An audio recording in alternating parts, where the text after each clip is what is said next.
कर्पूरगौरं करुणावतारं संसारसारं भुजगेन्द्रहारं सदा वसन्तं विद्यारविन्दे भवं भवानी सहितं नमामि। मन्दारमाला कलितालकाये कपालमालाङ्कितसुन्दराय दिगम्बराय च दिगम्बराय नमः शिवाय च नमः शिवाय।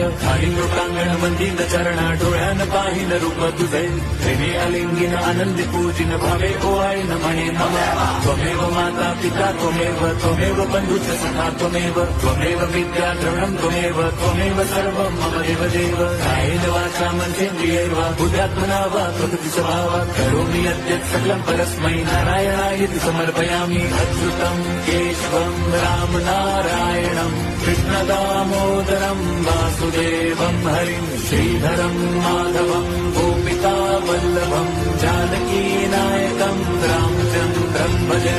हरे राम